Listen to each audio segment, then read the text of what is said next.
Adam, how are you? I'm good. It's good to be in Amsterdam again. I like it here. Okay. Yeah. Well, before we talk about the new record, Yeah. quickly, I'd like to go back. Was there a moment when you realized you liked the spotlight? Do you remember? Ooh, I think I was in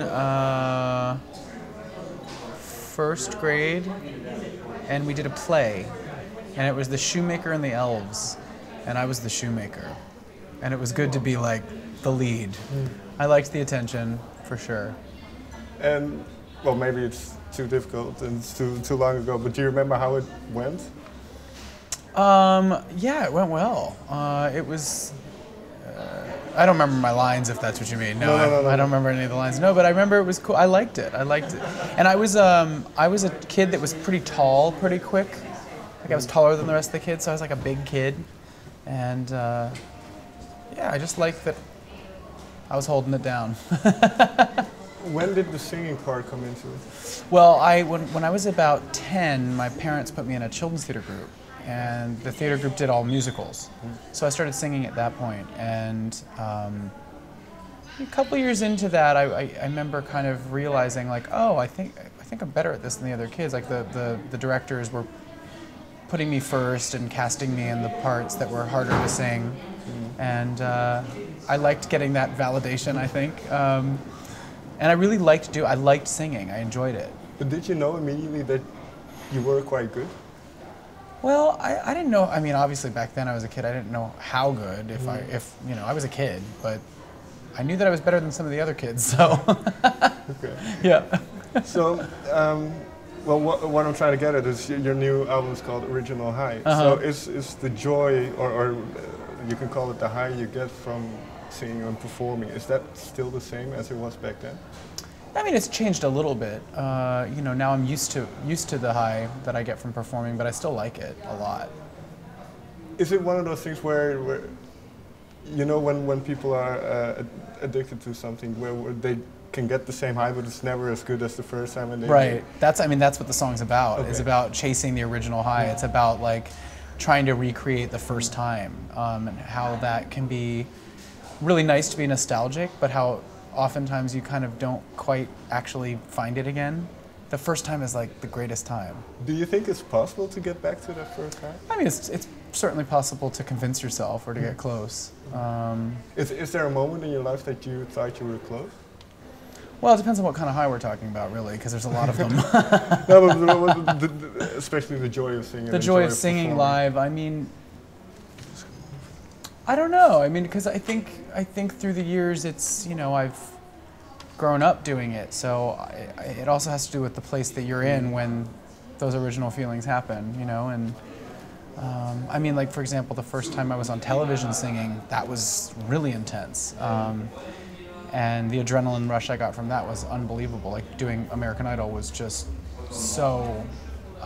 such a wild ride, And now it's like I still get a rush and I still get my adrenaline kick doing TV performances, but I think now, 6 years into my career, I'm a little bit more like relaxed about it. I'm a little bit more like in control over my energy. So now I don't have that same high, but it's a different kind of high now. And the high now is more like I'm totally in control now, and it's like a different type of thrill. Right. Yeah. How important was it for you then to change labels? Was that a part of it? Yeah, I think my label that I did my first two albums with, they did a great job, and we put out some really great music together. But when it came time to putting together what was next, it just we didn't see eye to eye on what that was going to be, and so it was time to just hit the road. I was like, peace. What was it then that you wanted to do? What kind of, did you know what direction you wanted to head in after the second album? I wasn't actually totally sure what direction, but I knew I wanted to do original music, my own new songs. And the label wanted to do an 80s new wave cover album. And I thought about it, I definitely I'm open to new ideas, and I thought about it for like a week or two, and I listened to a lot of songs from that period, and there were a few that I was like, yeah, it's a cool song, yeah, I could sing that, but it just didn't resonate with me. It's not what my gut, like in my gut, it just didn't feel right. So I politely said, I'm gonna go then. If that's all you guys want to do, I want to do something different. Were you writing your own songs at that point? Were you already writing for the next album? No, not at that point. No, I mean I always am writing down little ideas, you know, little lyric ideas and things. But no, but after I left, I started, because I was kind of a free agent, I actually started getting together with different producers and writers in LA on my own and kind of experimenting and writing stuff. And there was one demo that was written called The Original High. And I had the recording, and then I had a meeting with Max Martin and Shellback.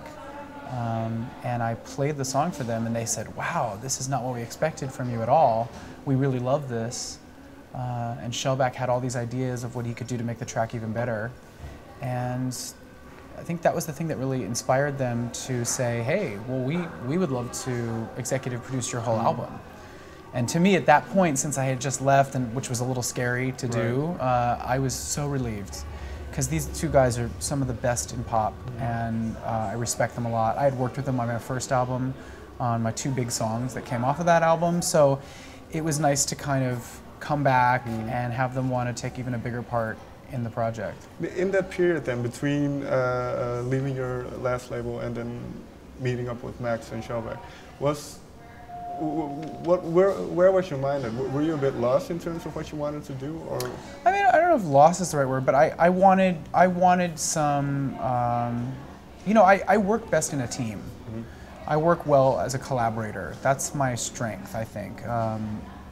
I love bringing ideas to the table and trading ideas and throwing the ball back and forth, as we call it, you know. And I knew that with Max and Shellback, I was going to get a lot of great guidance, and they were going to have perfect ideas, and I knew that I could trust them because I love their work, and they have a great sense of taste, and I knew that they could crack the code for me, and they did.